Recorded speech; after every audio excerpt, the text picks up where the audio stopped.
तो आज हम लोग कंप्लीट करने वाले हैं नेचुरल लैंग्वेज प्रोसेसिंग यूनिट 4 और इसका 2 पार्ट नहीं होगा। इसी पार्ट में आपका पूरा NLP यूनिट 4 पूरा का पूरा कंप्लीट हो जाएगा। तो जिन लोग को NLP यूनिट 4 का नोट चाहिए तो आपके स्क्रीन पे नंबर दिख रहा है, इसी नंबर पे आपको मात्र 15 रुपीज़ गूगल पेमेंट करना है और उस पेमेंट का स्क्रीनशॉट इसी नंबर के व्हाट्सएप भेज देना है और आपको वहीं पे नोट्स मिल जाएंगे। जितना बता रहा हूँ उतना आप लोग सभी लोग ध्यान से पढ़िए।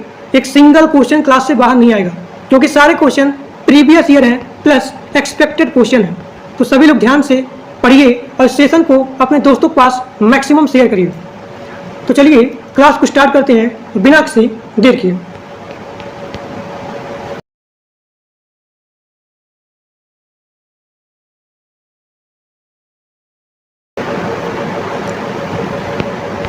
अब यहाँ पे आपका पहला क्वेश्चन जो कि आपके सेमेस्टर एग्जाम के लिए बहुत ही ज़्यादा इंपॉर्टेंट है वो है ऑक्सिलरी वर्ब किसे कहते हैं। तो आप लिखेंगे एक ऐसा वर्ब जो कि मेन वर्ब के अलोंग हेल्पिंग वर्ब का यूज करता है एक सेंटेंस में, तो ऐसे वर्ब को बोलते हैं ऑक्सिलरी वर्ब। एक बार फिर से सुनिए, एक सेंटेंस में मेन वर्ब के अलोंग हेल्पिंग वर्ब का जो वर्ब यूज करता है तो ऐसे वर्ब को बोलते हैं ऑक्सिलरी वर्ब। अब यहाँ पे आप लोग लिखेंगे अगला पॉइंट कि ऑक्सिलरी वर्ब जो है टेंस को, वॉइस को और उसके मूड को एक्सप्रेस करता है। जैसे कि यहाँ पे एग्जांपल दिया गया है, I have finished my homework, मैंने जो है अपने काम को फिनिश कर चुका है। अब यहाँ पे जो भी हेल्पिंग वर्ब है या फिर ऑक्सिलरी वर्ब है या फिर जो भी यहाँ पे मेन वर्ब है हैव, तो जैसे आपने इसको हैव को आगे लेके आया तो ये सेंटेंस बन जाएगा इंटेरोगेटिव सेंटेंस, यानी कि प्रश्नवाचक वाक्य। तो आप लोग यही लिखेंगे कि इसकी सहायता से जो भी यहाँ मूड होता है सेंटेंस का, वॉइस का, उसको यहाँ पे एक्सप्रेस करता है। तो जो भी यहाँ पे हैव है यह जो है ऑक्सिलरी वर्ब की तरह वर्क कर रहा है, फंक्शन कर रहा है और यह जो है रिप्रेजेंट कर रहा है प्रेजेंट परफेक्ट टेंस। ठीक, अब यहाँ देखिए इसका डेफिनेशन ऑक्सिलरी वर्ब क्या होता है। तो आप लोग लिखेंगे ऑक्सिलरी वर्ब सब्जेक्ट के बीच में, ऑब्जेक्ट के बीच में और जो भी यहाँ पे अनदर है सब्जेक्ट नाउन वर्ब उनके बीच का जो भी यहाँ पे रिलेशनशिप होता है उसको शो करता है। ठीक, तो यहाँ पे आप लोग लिखेंगे कि जो भी यहाँ पे ऑक्सिलरी वर्ब होता है या फिर हेल्पिंग वर्ब होता है वह जो है फंक्शन को ऐड करता है या फिर grammatical meaning to the another verb in a phrase, या फिर जो भी यहाँ फ्रेज होता है उसमें ग्रामेटिकल मीनिंग को भी यहाँ पे ऐड करता है। तो आप लोग यहाँ पे लिखेंगे कि जो भी यहाँ पे हेल्पिंग वर्ब होता है यह जो टेंस को, एस्पेक्ट को और यहाँ पे मॉडलिटी को एक्सप्रेस करता है। ठीक, अब यहाँ देखिए ऑक्सिलरी वर्ब का जो भी एग्जाम्पल है, so these are the example of the auxiliary verb. तो जो भी यहाँ पे ऑक्सिलरी वर्ब दिया गया है आप लोग यहाँ पे लिखेंगे दीज आर ऑक्सिलरी वर्ब, यह जो है कंजक्शन में इसका यूज किया जा रहा है प्राइमरी वर्ब के साथ, किसके लिए, ऑक्सिलरी फंक्शन को फुलफिल करने के लिए। जो भी यहाँ पे ऑक्सिलरी वर्ब है माइट हो गया, हैज हो गया, विल हो गया, कुड हो गया, शुड हो गया और यहाँ पे सेल हो गया, मस्ट हो गया, डू हो गया, वुड हो गया और यहाँ पे आर हो गया, मे हो गया, हैड हो गया, ऑट टू हो गया और यहाँ पे एम हो गया, was, were, can, need, is, did. So these are the working in the, so these are the use in the conjunction. Conjunction में इसका यूज किया जा रहा है प्राइमरी वर्ब के साथ, किसके लिए, ऑक्सिलरी फंक्शन को फुलफिल करने के लिए। ठीक, अब यहाँ पे आगे देखिए ऑक्सिलरी वर्ब के कितने टाइप होते हैं। तो आप लोग लिखेंगे ऑक्सिलरी वर्ब के 2 टाइप होते हैं। पहला आपका है प्राइमरी ऑक्सिलरी वर्ब और दूसरा आपका है मॉडल ऑक्सिलरी वर्ब। तो यहाँ पे ये आपका है प्राइमरी ऑक्सिलरी वर्ब। तो यहाँ पे दिया गया है, देखिए जो भी यहाँ पे हेल्पिंग वर्ब है इसे बोलते हैं ऑक्सिलरी वर्ब, जो कि इसका यूज किया जाता है सेंटेंस में प्राइमरी वर्ब को सपोर्ट करने के लिए। यानी कि जो भी यहाँ पे ऑक्सिलरी वर्ब का एक सेंटेंस में यूज किया जाता है, किसके लिए, प्राइमरी वर्ब को सपोर्ट करने के लिए। जैसे कि यहाँ पे एग्जांपल दिया गया है ऑक्सिलरी वर्ब का, बी हो गया, डू हो गया, हैव हो गया, विल हो गया, shall, may, can, must, ought, should, could और यहाँ पे वुड हो गया। So these are the auxiliary verb. तो ये जितने यहाँ पे ऑक्सिलरी वर्ब हैं यह जो है टेंस को, एस्पेक्ट को, मूड को, वॉइस को, इसको जो है इंडिकेट करते हैं।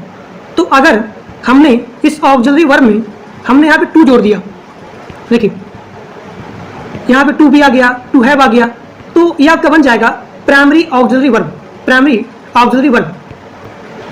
To be, to have, to will, to shall, to may, तो ये आपका बन जाएगा प्राइमरी ऑक्सिलरी वर्ब। देखिए टू बी टू है, और यह भी जो है टेंस को, वॉइस को और उसके मूड को इंडिकेट कर रहे हैं। और यह जो भी यहाँ पे टू बी वर्ब है, ये किसका फॉर्म है? सिंपल प्रेजेंट का, सिंपल पास्ट का, या फिर प्रेजेंट परफेक्ट टेंस का। अब यहाँ देखिए, यहाँ पे दिया गया है कि जो भी ऑक्सिलरी वर्ब है, प्राइमरी ऑक्सिलरी वर्ब का लिस्ट। तो मैंने क्या बताया कि जो भी ऑक्सिलरी वर्ब होता है उसके बोलते हैं हेल्पिंग वर्ब, जिसका यूज किया जाता है मेन वर्ब के कॉम्बिनेशन के साथ। किसके लिए? सेंटेंस के जो भी यहाँ मीनिंग होती है उसको ऐड करने के लिए। तो यहाँ पे कुछ एग्जाम्पल दिया गया है ऑक्सिलरी वर्ब का। जैसे कि यहाँ पे एग्जाम्पल है I am walking to the store. तो यहाँ पे एम क्या है? ऑक्सिलरी वर्ब है। यहाँ पे दिया गया सी हैज़ फिनिश्ड हर होमवर्क। तो यहाँ पे हैज़ क्या है? हैज़ आपका है ऑक्सिलरी वर्ब।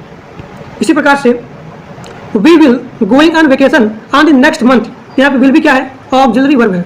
इसी प्रकार से यहाँ भी could have, this is the auxiliary verb.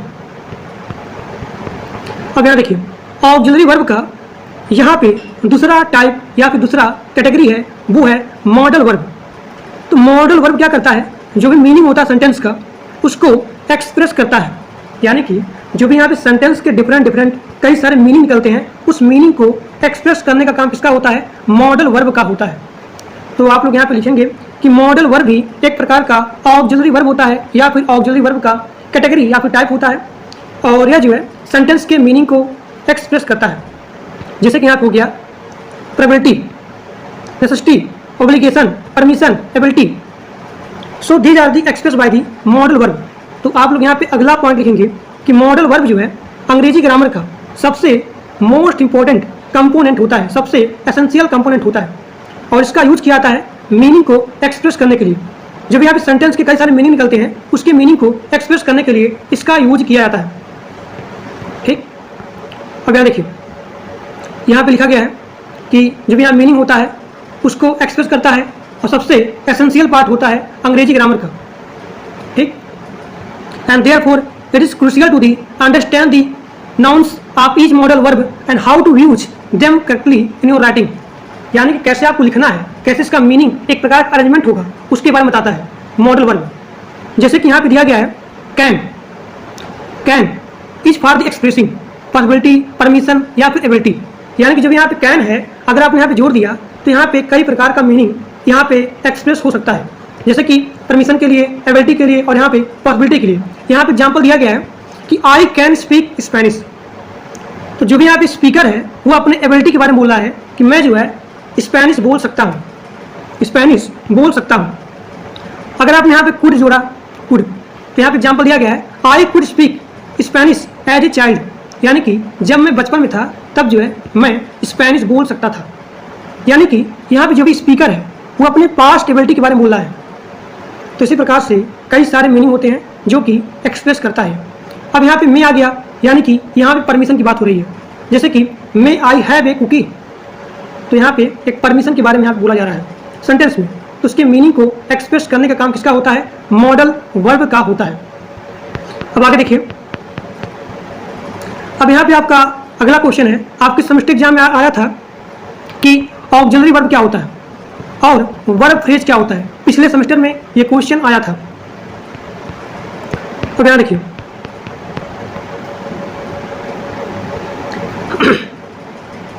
Verb phrase किसे कहते हैं?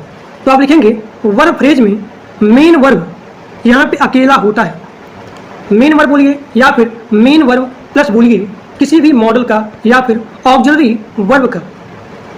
अब यहाँ देखिए, मेन वर्ब कहाँ लगता है? तो आप लिखेंगे वर्ब फ्रेज के लास्ट में लगता है या फिर लास्ट में आता है मेन वर्ब। तो यहाँ पे जो भी यमओ है इसका मतलब है मॉडल वर्ब, AUX का मतलब है ऑक्सिलरी वर्ब, MV का मतलब है मेन वर्ब। ठीक, तो इसे बोलते हैं वर्ब फ्रेज जिसमें आता है मेन वर्ब।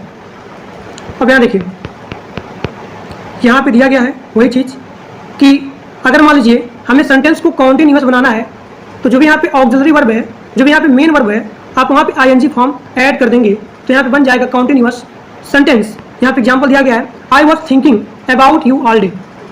अब यहाँ पे मान लीजिए सेंटेंस को परफेक्ट बनाना है तो आप यहाँ पे ऑक्सिलरी वर्ब में ED फॉर्म जोड़ देंगे, यानी कि थर्ड फॉर्म। तो यहाँ पे बन जाएगा परफेक्ट टेंस, जैसे कि एग्जाम्पल यहाँ पे दिया गया है इसी प्रकार से मान लीजिए सेंटेंस को हमें पैसिव में बनाना है तो आप यहाँ पे ऑक्सिलरी वर्ब में ईडी फॉर्म जोड़ देंगे। अगर मान लीजिए हमें सेंटेंस को प्रश्नवाचक वाक्य बनाना है तो आप यहाँ पे जो भी ऑक्सिलरी वर्ब है उसको आप आगे लेके चले आएंगे। जैसे कि यहाँ पे दिया गया था डू, तो डू को आप आगे लेके आएंगे तो यहाँ हो जाएगा इंटेरोगेटिव सेंटेंस।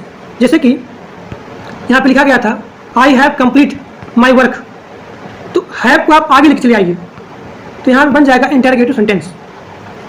अब यहाँ देखिए, अगर हमें सेंटेंस को नेगेटिव बनाना है, नेगेटिव में, तो हमने क्या किया, ऑक्सिलरी वर्ब में या फिर मेन वर्ब में हमने नॉट जोड़ दिया। I did not last very long. तो इसी प्रकार से आप टेंस को या फिर सेंटेंस के मूड को एक्सप्रेस कर सकते हो।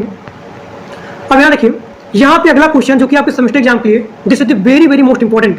देखिए ये क्वेश्चन बहुत ही ज़्यादा इंपॉर्टेंट है। This is the very very very very very very most important, क्योंकि हर बार ये क्वेश्चन आता है और पिछले सेमेस्टर में भी ये क्वेश्चन आया था। देखिए, तो यहाँ पे क्वेश्चन आपके सामने दिया गया है कि मूवमेंट फिनोमेना क्या होता है एक लैंग्वेज में, और ये आता है 10 नंबर का। तो आप लोग यहाँ पे लिखेंगे कि जो भी यहाँ पे मूवमेंट टर्म दिया गया है, ये टर्म आया है टीजी से, यानी कि ट्रांसफॉर्मेशनल ग्रामर से मूवमेंट टर्म आया है।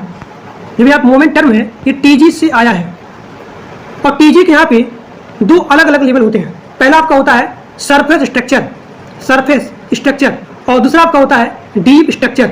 यानी कि जो भी यहाँ पे ट्रांसफॉर्मेशनल ग्रामर है इसके दो अलग अलग लेवल हैं या फिर दो अलग अलग इसके स्ट्रक्चर हैं जो कि स्ट्रक्चर को रिप्रेजेंट करता है। तो पहला आपका है सरफेस स्ट्रक्चर और दूसरा आपका है डीप स्ट्रक्चर। तो सरफेस स्ट्रक्चर ये आपका होता है एक्चुअल सेंटेंस, और डीप स्ट्रक्चर क्या होता है, यानी कि अगर आपको एक्चुअल सेंटेंस में से डिटेल इन्फॉर्मेशन चाहिए, डिटेल पूरा एकदम विस्तार रूप से यहाँ पे इन्फॉर्मेशन चाहिए, तो आप यहाँ पे यूज करोगे डीप स्ट्रक्चर का। तो डीप स्ट्रक्चर कहाँ से आएगा, कहाँ से इन्फॉर्मेशन लेके आएगा, तो एक्चुअल सेंटेंस यानी कि सरफेस स्ट्रक्चर से लेके आएगा।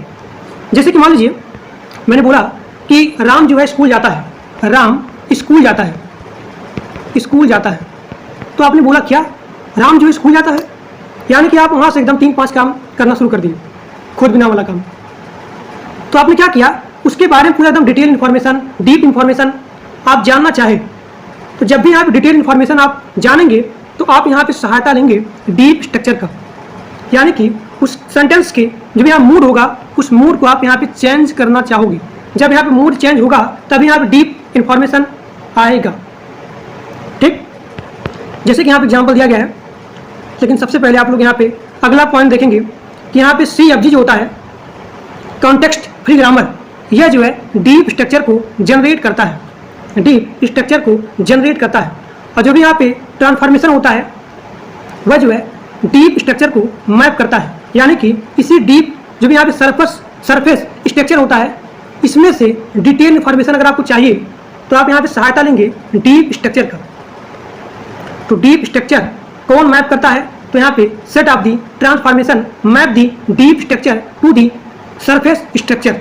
जैसे कि यहाँ पे एग्जाम्पल दिया गया है, यहाँ पे दी कैट, यहाँ देखिए मान लीजिए यहाँ पे कोई सेंटेंस है, दी कैट विल स्क्रैच जोहन। जब यहाँ पे कैट है, इस कैट ने क्या किया, जोहन को स्क्रैच कर दिया, पंजा मार दिया। तो ये आपका हो गया surface structure of the sentence, यानी कि ये आपका एक्चुअल सेंटेंस है और इसको आपको कन्वर्ट करना है डीप स्ट्रक्चर में, यानी कि आपको यहाँ पे उसको इंटेरोगेटिव सेंटेंस में कन्वर्ट करना है। तो इसका डीप स्ट्रक्चर हो जाएगा will the cat scratch Johan.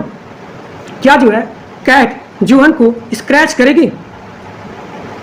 तो आपने क्या किया, उसके बारे में पूरा डीप इंफॉर्मेशन जानना चाहा, तो आपने यहाँ पे यूज किया डीप स्ट्रक्चर का। तो ये आपका डायग्राम है सरफेस स्ट्रक्चर का।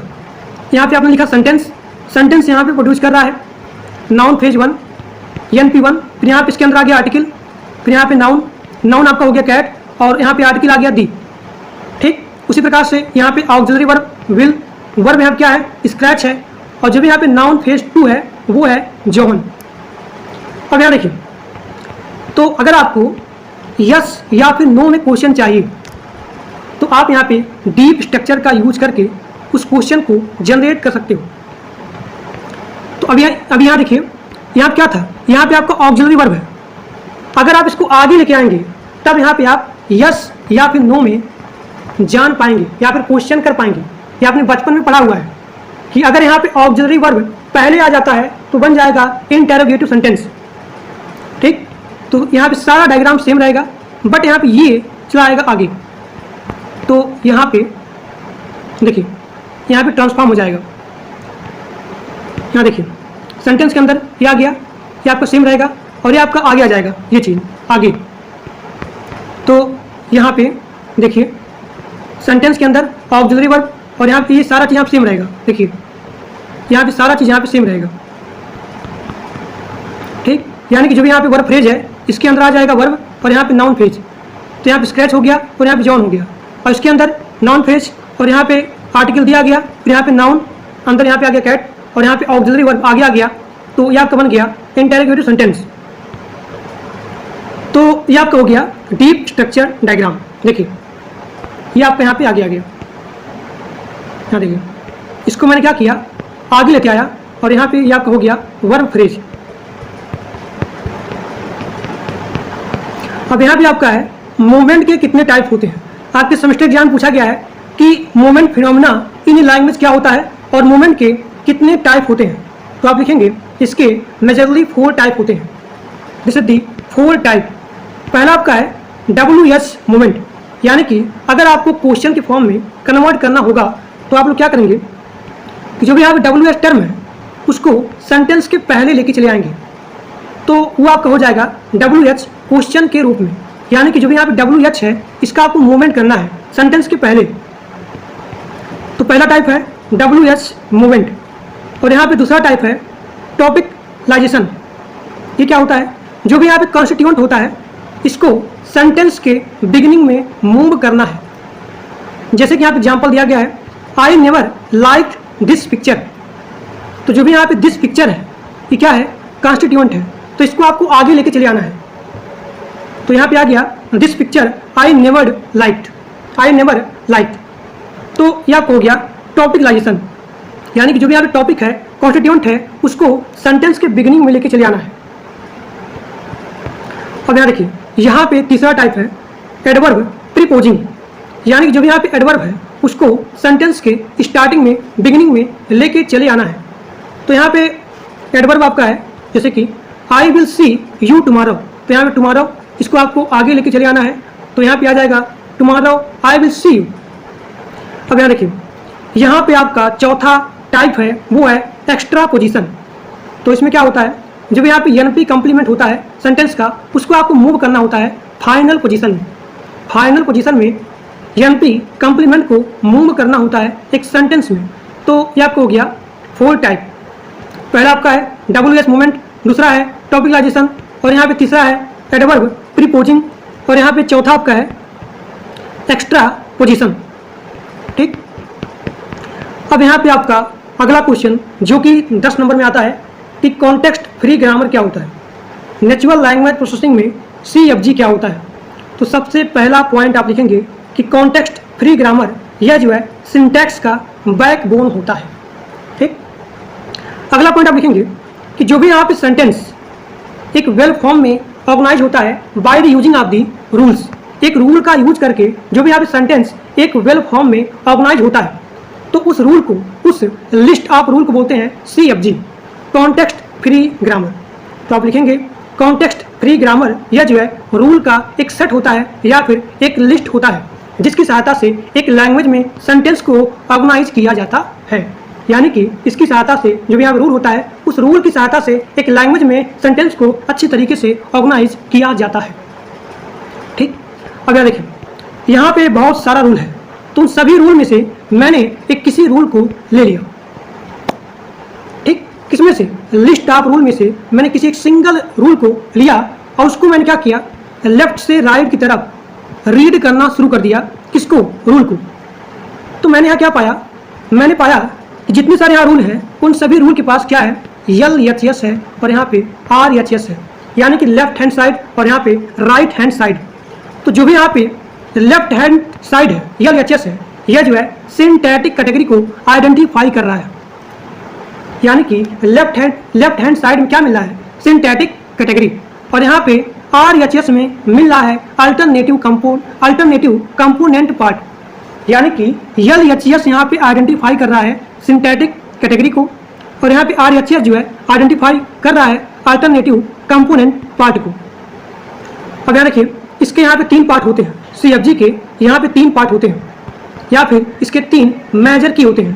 पहला आपका है कॉन्स्टिट्यूएंट या फिर कॉन्स्टिट्यूएंसी, और दूसरा आपका है ग्रामेटिकल रिलेशन, और यहाँ पे तीसरा है सब कैटेगराइजेशन एंड रिलेशन। अब यहाँ पे पहला आपका है कॉन्स्टिट्यूएंसी।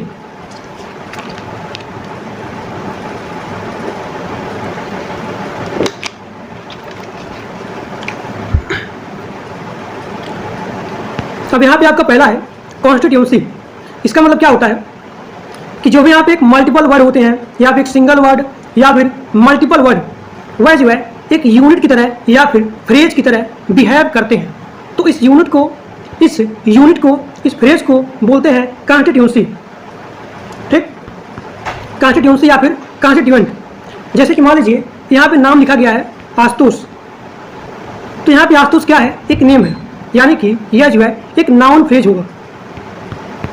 अब यहाँ पे 2 वर्ड हैं रशियन हिल्स, तो यहाँ पे 2 वर्ड हैं, फिर भी यह जो है होगा नाउन फ्रेज। तो यह आपका एग्जाम्पल हो गया कॉन्स्टिट्यूएंसी का, यानी कि जो भी यहाँ पे वर्ड होते हैं या फिर जो भी यहाँ पे मल्टीपल वर्ड होते हैं, वह जो है एक यूनिट की तरह या फिर फ्रेज की तरह बिहेव करते हैं। ठीक, अब यहाँ पे दूसरा आपका है ग्रामेटिकल रिलेशन।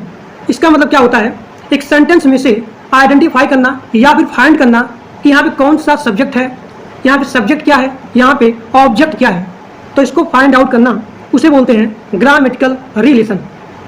जैसे कि यहाँ पे दिया गया है example, she ate a mammoth breakfast, तो यहाँ से लेकर के यहाँ तक ये आपका हो जाएगा ऑब्जेक्ट, और यहाँ पे सी ये आपका होगा सब्जेक्ट। तो ये आपका हो गया ग्रामेटिकल रिलेशन, यानी कि सब्जेक्ट को ऑब्जेक्ट को फाइंड करना एक सेंटेंस में से। अब यहाँ पे आपका तीसरा है सब कैटेगराइजेशन एंड रिलेशन, यानी कि यह जो है वर्ड के रिलेशन को और यहाँ पे फ्रेज के रिलेशन को रिफर करता है। एक बार फिर से सुनिए, जो होता है सब कैटेगराइजेशन और यहाँ पे रिलेशन, यानी कि यहाँ पे जो भी वर्ड है, यहाँ पे जो भी फ्रेज है, तो उनके बीच में रिलेशनशिप क्या होता है उसके बारे में डिफाइन करता है। जैसे मान लीजिए यहाँ पे एग्जाम्पल दिया गया है आई वॉन्ट, यहाँ पे मान लीजिए ब्लैंक है, तो मान लीजिए इस ब्लैंक में आपको फिलअप करना है कि यहाँ पे इन्फिनेटिव फ्रेज क्या होगा या फिर यहाँ पे एक सिंपल वर्ब क्या होगा। अगर मान लीजिए यहाँ पे पूछा जाए कि जो भी यहाँ ब्लैंक है इसके स्थान पे इन्फिनेटिव फ्रेज क्या होगा या फिर सिंपल वर्ब क्या होगा, तो आप यहाँ पे लिखेंगे टू फ्लाई टू। ठीक, तो जो भी यहाँ पे टू फ्लाई टू है, यह जो है एक इन्फिनेटिव फ्रेज है और फ्लाई का मेजर रोल है इन दिस सेंटेंस। अब यहाँ पे आपका अगला एग्जाम्पल दिया गया है कि मान लीजिए यहाँ पे आई वॉन्ट है और यहाँ पे आपका ब्लैंक है, जैसे मान लीजिए यहाँ पे ये चीज़ नहीं है। अब मैंने पूछा कि जो भी यहाँ पे ब्लैंक है इसके स्थान पे नाउन फ्रेज क्या आएगा। मैंने पूछा आपसे कि यहाँ पे नाउन फ्रेज क्या आएगा, तो आप यहाँ पे लिखेंगे नाउन फ्रेज में ए फ्लाइट टू आप यहाँ पे लिखेंगे। ठीक, तो जो भी यहाँ पे फ्लाइट है, फ्लाइट यहाँ पे क्या है, एक नाउन है, लेकिन यहाँ पे तीनों वर्ड जो है कन्वर्ट कर रहे हैं एक फ्रेज में, यानी कि यहाँ पे जो भी नाउन फ्रेज होगा वो होगा ए फ्लाइट टू, लेकिन यहाँ पे फ्लाइट क्या होगा, फ्लाइट आपका यहाँ पे नाउन है, तो यहाँ पे तीनों वर्ड मिल करके बना रहे हैं नाउन फ्रेज। अब मान लीजिए यहाँ पे दिया गया एग्जाम्पल कि आई फाइंड यहाँ लिखा गया है, और मैं आपसे पूछता हूँ कि अब यहाँ पे जो यहाँ ब्लैंक है यहाँ पे इन्फिनेटिव क्या होगा, तो आपको यहाँ पे आप कहेंगे कि यहाँ पे कोई भी इन्फिनेटिव नहीं होगा। तो यहाँ पे कहने का मतलब क्या है, अभी जितना आपने एग्जाम्पल या फिर सेंटेंस का एग्जाम्पल देखा, इसके कहने का मतलब क्या है कि जितने सारे वर्ड हैं वो सभी वर्ड एक दूसरे के ऊपर डिपेंडेंट हैं। अगर डिपेंडेंट नहीं होंगे तो जो भी यहाँ पे सेंटेंस है वो ग्रामेटिकल सही नहीं होगा। यानी कि ग्रामेटिकल करेक्ट होने के लिए जितने सारे वर्ड होते हैं वो सभी वर्ड एक दूसरे पर डिपेंडेंट होते हैं। ठीक, अब यहाँ देखिए अब यहाँ पे एग्जाम्पल दिया गया है, कभी कभी आपके एग्जाम में पूछा जाता है कि 10 नंबर का कि construct a parse tree for the sentence using CFG rule, context free grammar rule का यूज करके जो भी यहाँ पे सेंटेंस दिया गया है उस सेंटेंस का आपको पार्स ट्री कंस्ट्रक्ट करना है। तो इसका रूल यहाँ पे दिया गया है और यहाँ पे सेंटेंस दिया गया है the man read this book. इसको आपको बनाना है parse tree by using of the CFG। अब यहाँ देखिए, आप तुरंत जाएंगे नीचे, आपने यहाँ देखा कि जो भी यहाँ पे सेंटेंस है यस है, यह प्रोड्यूस कर रहा है नाउन फ्रेज और यहाँ पे वर्ब फ्रेज को। तो आपका जो भी गोल है वो आना चाहिए लास्ट में। यहाँ पे सेंटेंस जो भी यहाँ पे दिया गया है वो चीज़ नीचे आना चाहिए, the man read this book. तो ये चीज़ आपको यहाँ पे नीचे लास्ट में प्रोड्यूस करना है। ठीक, तो आपने यहाँ देखा कि जो भी यहाँ पे सेंटेंस है ये प्रोड्यूस कर रहा है नाउन फ्रेज को और यहाँ पे वर्ब फ्रेज को। देखिए नाउन फ्रेज और यहाँ पे वर्ब फ्रेज। अब यहाँ देखिए, यहाँ पे जो भी नाउन फ्रेज है यह जो है डिटरमिनेंट को और यहाँ पे NOM को प्रोड्यूस कर रहा है। देखिए यहाँ पे नाउन फ्रेज प्रोड्यूस कर रहा है DET को और यहाँ पे NOM को, DET को और यहाँ पे NOM को। और यहाँ देखिए, यहाँ पे जो भी DET है डिटरमिनेंट, जैसे कि दैट, दिस, ए, टी, तो यहाँ पे आपका डिटरमिनेंट आ जाएगा डी, क्योंकि आपको ऊपर आपने देखा कि यहाँ पे एग्जाम्पल में दिया गया है सेंटेंस आपका स्टार्टिंग में दी, तो डी आपका क्या है, डिटरमिनेंट है। तो यहाँ पे आ गया DET डी। फिर यहाँ पे प्रोड्यूस कर रहा है NP NOM, तो यहाँ पे आ जाएगा नाउन फेज इसके अंदर, यानी कि जो भी यहाँ पे NOM है ये प्रोड्यूस कर रहा है नाउन को, तो नाउन यहाँ पे क्या है, मैन है। ये भी आपका आ चुका। अब यहाँ देखिए, यहाँ पे सेंटेंस जो है प्रोड्यूस कर रहा है वर्ब फ्रेज को और वर्ब फ्रेज वर्ब को, और वर्ब के अंदर आ जाएगा आपका रीड। देखिए जो भी यहाँ पे वर्ब है, वर्ब ये प्रोड्यूस कर रहा है रीड को। और यहाँ देखिए जो भी यहाँ पे वर्ब है ये वर्ब को और यहाँ पे NP को प्रोड्यूस कर रहा है, वर्ब को और यहाँ पे NP को प्रोड्यूस कर रहा है। तो मैंने यहाँ पे वही चीज़ लिखा। ठीक, और यहाँ पे NP प्रोड्यूस कर रहा है DET को और यहाँ पे NOM को। देखिए DET को और यहाँ पे NOM को। अब यहाँ पे DET प्रोड्यूस कर रहा है दिस। देखिए जो भी यहाँ पे DET है ये प्रोड्यूस कर रहा है, देखिए दैट, दिस, ए, दी, तो यहाँ पे DET प्रोड्यूस कर दिया दिस। अब यहाँ देखिए NOM प्रोड्यूस कर रहा है नाउन को और यहाँ पे नाउन के अंदर आ गया आपका बुक। तो ये आपका पूरा डायग्राम यानी कि पूरा यहाँ पार्स ट्री जनरेट हो चुका। ठीक, तो आज आपका इसी लेक्चर में पूरा NLP यूनिट 4 पूरा का पूरा कंप्लीट हो चुका और इससे बाहर एक सिंगल क्वेश्चन नहीं आएगा, क्योंकि सारे क्वेश्चन बहुत इंपॉर्टेंट है। और इससे बेस्ट आपको पूरे लेक्चर पूरे यूट्यूब पे देख लीजिए, कहीं भी आप लोग पढ़ रहे होंगे, इससे अच्छा कंटेंट आपको कोई भी नहीं देगा, because I am very very very hard working only for you. ठीक, तो आज के लिए बस इतना है।